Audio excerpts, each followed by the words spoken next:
राज्य दृष्टिमा देशभित्र दूरी हुँदैन। नमस्कार, म धीरज बस्नेत। समाचारको गर्भमा विवरण मात्र होइन, कारण र निवारणको बाटो पनि हुन्छ। पर्दामा देखिने र छेकिने खोजीको खबर उद्घाटन गर्न तम तयार बाइलाइन।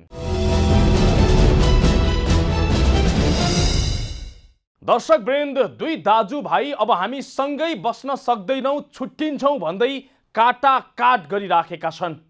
तर बाउ हात बाँधेर चुपचाप रमिता हेरिराखेको छ। मिलन केटा हो भनेर गफ दिइराखेको छ।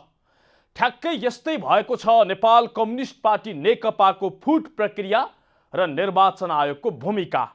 नेकपाका नेताहरू अब हामी एकै ठाउँ बस्न सक्दैनौँ, अलग्गिन्छौँ भन्दै आयोग धाइराखेका छन्। एकले अर्कोलाई गाली गर्ने र कारबाही गर्ने क्रम तीव्र बनाएका छन्। तर निर्वाचन आयोग यति हुँदासम्म पनि फुटेको हाँडीमा टेप लगाएर जोड्न खोजे जसरी अझै पनि नेकपा मिलाउन खोजिराखेको छ। मिलेर एउटै घरमा बस्नलाई दबाब दिए झैँ गरिराखेको छ। विभाजन प्रक्रिया टुङ्ग्याइदिन पुनः निवेदन दिएको महिना दिन बित्दा समेत कुनै निर्णय नदिई चुपचाप बसिराखेको छ आयोग। आयोगको यो भूमिकाले नेकपा विभाजन प्रक्रिया त अल्झनमा परेको छ नै, सरकार गठन प्रक्रिया समेत अलमलमा पर्ने देखिएको छ। संसदीय अभ्यासमा समेत समस्या आउने सम्भावना बढेको छ। आज हामी कार्यक्रममा निर्वाचन आयोगले नेकपा विभाजन प्रक्रियालाई टुङ्ग्याउन किन अलमल गरिराखेको छ र त्यसको असर के हुन सक्छ त देखाउँदैछौँ। कार्यक्रमको सुरुमा अझै किन आयोगले नेकपाको विभाजन प्रक्रियालाई किनारा लगाउन सकेको छैन र आयोग के गरिराखेको छ त्यो देखाउँदैछौँ।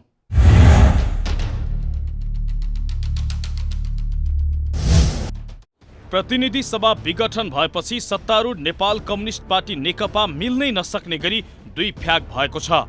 प्रधानमन्त्री केपी शर्मा ओलीको नेतृत्वमा एउटा समूह चलिराखेको छ भने अर्को समूह अध्यक्ष पुष्पकमल दाहाल र माधव कुमार नेपालको नेतृत्वमा चलिराखेको छ। दुवै समूहले एकले अर्कोलाई तल्लो स्तरको गाली गर्नेदेखि एकलौटी रूपमा कारबाही गर्ने क्रमलाई तीव्रता दिएका छन्। बुधबार मात्रै नेकपाको दाहाल नेपाल समूहको केन्द्रीय कमिटीको बैठकले संसदीय दलको उपनेताबाट सुभाष चन्द्र नेमवाङलाई हटाउने निर्णय गरेको छ। पार्टी हित विपरीत गतिविधि गरेको भन्दै महेश बस्नेत, विशाल भट्टराई, शान्ता चौधरी, सूर्य थापा, प्रभु शाह र कर्णबहादुर थापालाई पार्टीबाट निलम्बन गरेको छ। नेपाल कम्युनिस्ट पार्टी नेकपा थाई कमिटीका सदस्य एवं संघीय संसद दलका उपनेता सुभाष चन्द्र नेमाङ, केन्द्रीय कमिटीका सदस्य एवं प्रतिनिधि सभाका सदस्य विशाल भट्टराईले हालसालै जनतामा भ्रम सिर्जना गर्ने र हाम्रो प्रतिनिधि सभाका सदस्यहरू र अन्य केन्द्रीय कमिटीका सदस्यको बिचमा पनि भ्रम सिर्जना गर्ने र गलत सूचना प्रवाह गर्ने काम गर्नुभएकोले उहाँलाई पार्टीको अन्तरिम विधान 2075 को धारा 61 खको 178 अनुसार केन्द्रीय कमिटीको सदस्यबाट निष्कासन गर्ने, प्रभु शाह, महेश बस्नेत, कर्णबहादुर थापा र शान्ता चौधरी, सूर्य थापालाई पार्टीको अन्तरिम विधान 2075 को अघि नै मैले उल्लेख गरेको धारा 61 को क अन्तर्गतका 1 देखि 5 र 14 नम्बर आकर्षित हुने गरेर उहाँहरूले पनि अनुशासन उल्लङ्घन गर्नुभएकोले उहाँहरूलाई पनि केन्द्रीय कमिटीको सदस्यबाट 6 महिनाको लागि निलम्बन गर्ने निर्णय गरेको छ। यसरी एक पक्षले अर्को पक्षलाई कारबाही गरेको यो पहिलो पटक भने होइन। गत पुस 7 गते नै नेकपाको दाहाल नेपाल समूहले प्रधानमन्त्री ओलीलाई पार्टीको अध्यक्षबाट हटाएको थियो। माघ 11 गते साधारण सदस्य समेत नरहने गरी ओलीलाई दाहाल नेपाल समूहले पार्टीबाट निकालेको थियो। दाहाल नेपाल समूहले मात्रै होइन, ओली समूहले समेत अर्को पक्षका नेतालाई कारबाही गरेको छ। गत पुस 7 गते ओली समूहले प्रवक्ताबाट नारायण काजी श्रेष्ठलाई हटाएको थियो। यस्तै सुदूरपश्चिम कमिटीले भीम रावल सहितका नेतालाई कारबाहीको सिफारिस गरेको थियो। अझै प्रदेशमा एक पक्षले अर्को पक्षका सांसदलाई कारबाही गर्ने क्रम तीव्र पारेका थिए। यसरी एकै ठाउँ बस्नै नसक्ने अवस्थामा पुगेर एकले अर्कोलाई कारबाही गर्ने र तल्लो स्तरको गाली गर्ने गर्दा समेत निर्वाचन आयोगले नेकपालाई विभाजित हुन दिएको छैन। बहुमत केन्द्रीय सदस्य रहेको दाहाल नेपाल समूहको निर्णय पनि अमान्य हुने र ओली पक्षले थपेका सदस्य पनि बदर हुने निर्णय गर्यो। ओली र दाहाल दुवैको हस्ताक्षर सहित गरिएको सहमतिको निर्णय मात्रै मान्य हुने फैसला माघ 12 गते निर्वाचन आयोगले सुनाएको थियो। तर यो निर्णयप्रति चित्त नबुझेको भन्दै दाहाल नेपाल समूह माघ 20 गते पुनः निर्वाचन आयोग गएर आधिकारिकताको निर्णय दिन माग गरेको थियो। आफूसँग बहुमत केन्द्रीय सदस्य रहेकाले आफू नै आधिकारिक नेकपा भएको उनीहरूको दाबी थियो। तर यो दाबीसहित नेकपाको विभाजन प्रक्रिया टुङ्ग्याउन परेको निवेदनलाई अझै आयोगले किनारा लगाएको छैन। अझै पनि अध्ययन नै भइराखेको आयोगले रेडिमेड जवाफ दिने गरेको छ। आयोगका सहप्रवक्ता कोमल प्रसाद धमला भन्छन्, हामी अध्ययन गरिराखेका छौँ, उपयुक्त समयमा निर्णय गर्नेछौँ। अब भोलि यस्तो होला अथवा अनुमानका भरमा यो होला भनेर अहिले अनुमान गर्नु त्यो प्रासङ्गिक हुँदैन र तथ्यपरक र प्रासङ्गिक कुरो के हो भन्दाखेरि अहिलेसम्म यो विवादको विषयमा कुनै निर्णय अन्तिम निर्णय भइसकेको छैन हैन। तर अब आशा गरौँ अब यो चाहिँ नै निर्णय होला, आयोगले उपयुक्त समयमा उपयुक्त ढङ्गले निर्णय देला भन्ने यही अपेक्षा गरौँ यसमा। नेकपा विभाजनको औपचारिक दौडधुप सुरु भएको 2.5 महिना बित्दा समेत आयोगले यो विभाजनलाई वैधानिकता दिएको छैन। बरु फुटेको हाँडीलाई टेप लगाएर जोड्न खोजे जसरी मध्यमार्गी निर्णय गरेर आफू बच्न खोजिराखेको छ। आयोगले बेलैमा ठोस निर्णय नदिएर अल्झाउन खोज्नुलाई पूर्व प्रमुख निर्वाचन आयुक्त अयोधी प्रसाद यादव अस्वाभाविक ठान्छन्। राजनीतिक दल विभाजन सम्बन्धी ऐनले बहुमत केन्द्रीय सदस्य जसको पक्षमा छ उसैलाई आधिकारिकता दिने भन्ने प्रष्ट व्यवस्था भएकाले यसरी अल्झिनुपर्ने आवश्यकता नभएको उनी बताउँछन्। आफ्नो अधिकारिताको लागि दाबी कायमै राखेको अवस्थामा त्यसपछि उपलब्ध प्रमाणको आधारमा मिले नमिलेको आधार दफा 5 अनुसार उपदफा 5 अनुसार गर्ने, त्यसमा पनि मिलेको अवस्था छैन भने उनीहरूलाई त्यसपछि उपदफा 6 अनुसार जति उपलब्ध प्रमाणहरू छ मेडिएसन गर्दाखेरिको अवस्थामा जे जस्तो प्रश्न उत्तरहरू आएको छ, उनीहरूको दाबी आएको छ, बहस छलफल जति भएको छ त्यसको आधारमा उपदफा 6 अनुसार जसको पक्षमा केन्द्रीय कार्य समितिको बहुमत छ त्यो पक्षलाई पार्टीको अधिकारिता दिने, अर्को पक्षलाई निश्चित समय दिएर नयाँ पार्टी उहाँले खोल्न चाहनुहुन्छ भने त्यो खोल्नको लागि एउटा समय दिने र यो प्रक्रियामा जानको लागि निर्वाचन आयोगले अदालत भइसकेको अधिकार जुन छ निर्वाचन विवाद निरूपण गर्ने जुन प्रक्रिया छ त्यसमा पनि सुनवाई गर्नुपर्ने हुन्छ। राजनीतिक दल सम्बन्धी ऐनको दफा 44 मा दलहरू विभाजित हुने स्थिति आए के कस्तो बाटोबाट विभाजन हुन सक्छन् भन्ने कुरा स्पष्ट रूपमा उल्लेख गरिएको छ। उक्त दफामा विवाद प्रारम्भ भएको मितिले आधार र प्रमाण सहित कम्तीमा 40% सदस्यले दल विभाजनका लागि निवेदन दिनुपर्ने र जोसँग बहुमत केन्द्रीय सदस्य छन् उसैलाई आधिकारिकता दिने प्रष्ट व्यवस्था छ। तर ऐनमा यति प्रष्ट व्यवस्था हुँदा समेत निर्वाचन आयोगले नेकपा विभाजन प्रक्रियालाई अल्झाउने काम मात्रै गरेको भन्दै पूर्व प्रमुख निर्वाचन आयुक्तहरूले असन्तुष्टि जनाउन थालेका छन्। हो, ऐनमा प्रष्ट व्यवस्था छ, जोसँग बहुमत केन्द्रीय सदस्य छन् पार्टीको आधिकारिकता उसैले पाउँछ भन्ने। तर विडम्बना यति प्रष्ट रूपमा लेखिएको कानुन नबुझे झैं गरेको निर्वाचन आयोगले अझै नेकपाको विभाजन प्रक्रिया टुङ्ग्याउन अलमल गरिराखेको छ। आयोगको यो अलमलले नेपाली राजनीतिमा कस्तो असर पुर्याउन सक्छ त देखाउनेछौँ, तर एकैछिनको विश्रामपछि। दर्शक वृन्द, आज हामी बाइलाइनमा निर्वाचन आयोगले टुङ्गो नलगाएको नेकपाको विभाजन प्रक्रिया र त्यसले निम्त्याउने असर देखाइराखेका छौँ। निर्वाचन आयोग निर्णय विहीन हुँदा नेकपाको विभाजन प्रक्रिया मात्रै अलमलमा परेको छैन, देशको राजनीति नै अन्योलमा पर्ने जोखिम बढेको छ। किनकि नयाँ सरकार बनाउन दाहाल नेपाल समूह कसिएका छन् भने भएको सरकार टिकाउन ओली पक्ष हात धोएर लागेको छ। तर नेकपा कानुनी रूपमै विभाजित नहुँदा दुवै पक्षलाई अन्य दलहरूले समर्थन नगर्ने सङ्केत गरेका छन्। अन्य जटिलता पनि देखा पर्ने जोखिम बढेको छ।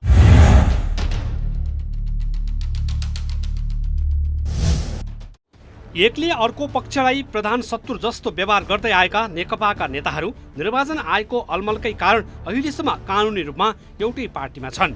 आयोगले निर्णय नदिएकाले आफूलाई समस्या परेको नेकपाका नेताहरूको गुनासो छ र यो गुनासो सबैभन्दा बढी आन्दोलनरत पक्षले गरेको छ। पार्टी विभाजित नहुँदा आफ्नै पार्टीका अध्यक्षले प्रधानमन्त्री पदबाट हटाउन चाहेर पनि उनीहरूले सकिराखेका छैनन्। बहुमत सांसद र बहुमत केन्द्रीय सदस्य आफ्नो पक्षमा हुँदा समेत उनीहरू अन्योलमा छन्। आयोगले दल विभाजन प्रक्रियालाई सहज नबनाइदिँदा संसदीय अभ्यासमा समेत अप्ठ्यारो परेको देखिन्छ। नेकपा आन्दोलनरत पक्ष भने प्रधानमन्त्रीबाट केपी शर्मा ओलीलाई जसरी हुन्छ हटाउने अडानमा छ। यो पक्ष प्रधानमन्त्री विरुद्ध अविश्वासको प्रस्ताव अघि बढाउने रणनीतिमा छ। तर आयोगले उनीहरूको एकलौटे निर्णयलाई नमान्ने खतरा बढेपछि आन्दोलनरत पक्ष हच्किएको छ। निर्वाचन आयोगले समयमै निर्णय नदिएर आफूहरूलाई अप्ठ्यारो पारेको बताउन थालेका छन्। ढिला न्याय दिनु भनेको न्याय नदिनु सरह भएको भन्दै आयोगको भूमिकाप्रति आन्दोलनरत पक्षले असन्तुष्टि जनाएको छ।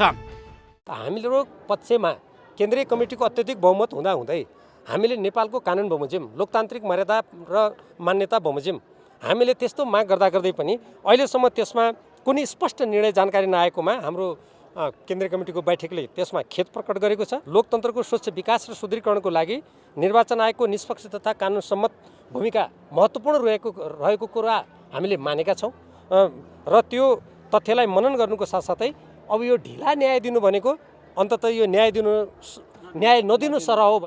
बुधबार बसेको आन्दोलनरत पक्षको केन्द्रीय कमिटी बैठकले निर्वाचन आयोगले निर्णय दिन ढिलो गरेको भन्दै थप दबाव बढाउने निर्णय समेत गरेको छ। प्रतिनिधि सभा पुनर्स्थापना भएर संसदको हिउँदे अधिवेशन आह्वान भइसकेको अवस्थामा समेत नयाँ सरकार गठनमा दलहरूबीच देखिएको यस्ता खिचातानी र अलमलले कतै नयाँ सरकार गठन नै हुन नसक्ने त होइन।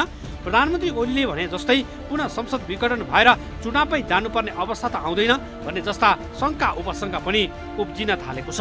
तर ओली समूहका नेताहरूले भने आफूहरू नै आधिकारिक भएको भन्दै निर्वाचन आयोगको निर्णय नै कुर्नु नपर्ने बताउँछन्। पार्टी अध्यक्ष र महासचिव आफूहरूसँग भएकोले आफ्नो समूह नै आधिकारिक भएको उनीहरूको दाबी छ। अहिले पनि केपी ओलीले कमरेड प्रचण्डलाई दोस्रो अध्यक्षको रूपमा हटाउनु भएको पनि छैन, खालि कार्यकारिणी अधिकार मात्रै लिएको हो। त्यस कारण मलाई चाहिँ के लाग्दैन भने यो अहिले निर्वाचन आयोगले एक ढङ्गको आधिकारिकता दिइसकेको छ, त्यो पार्टी मात्रै त्यो पार्टी हो। अब कहाँनिर रह्यो समस्या भनेदेखि जो विभाजन गर्न चाहन्छन् त्यो विभाजन गर्ने मान्छेलाई चाहिँ कुन पार्टी भन्ने भएको हो, नत्र भने पार्टी अहिले पनि कानुन ढङ्गले एउटै छ, व्यवहारिक ढङ्गले त हामी दुईतिर भएको स्थिति छ।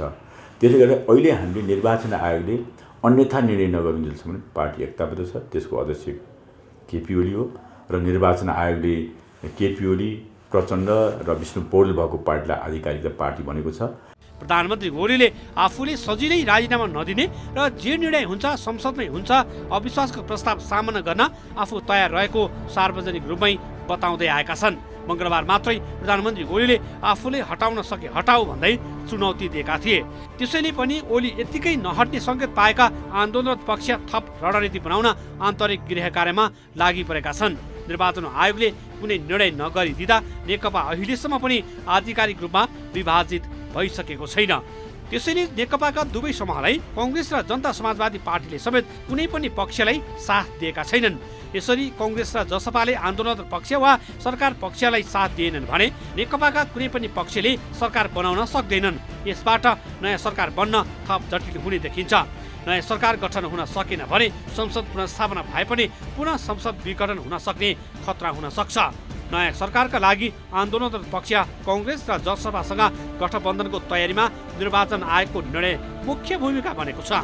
कांग्रेस र जसपाले संविधानको धारा 76(1) अनुसार बनेको सरकार रहुन्जेल औपचारिक रूपमा निर्णय गर्न अप्ठ्यारो मानेका छन्। संविधानको धारा 76(2) अनुसार गठबन्धन सरकार बनाउँदा पार्टी विभाजित हुनुपर्ने हुन्छ। वैधानिक रूपमा नेकपा विभाजित छैन। आन्दोलनरत पक्षको माग अनुसार वैधानिकताको निर्णय निर्वाचन आयोगले गर्न सकेको छैन। त्यसैले नयाँ सरकार गठनमा समेत थप जटिलता बढ्दै गएको छ।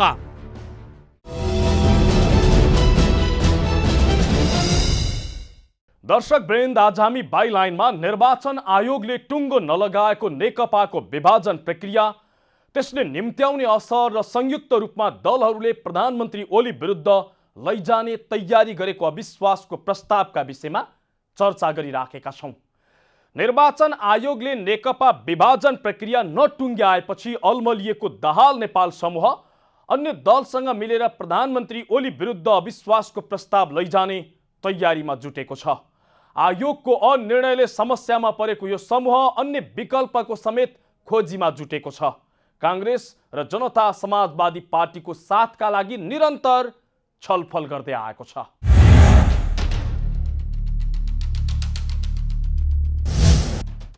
पार्टीको साधारण सदस्यबाट समेत हटाइएका पार्टी अध्यक्ष केपी शर्मा ओलीप्रति नेकपा दाहाल नेपाल समूह थप कठोर रूपमा उत्रिएको छ।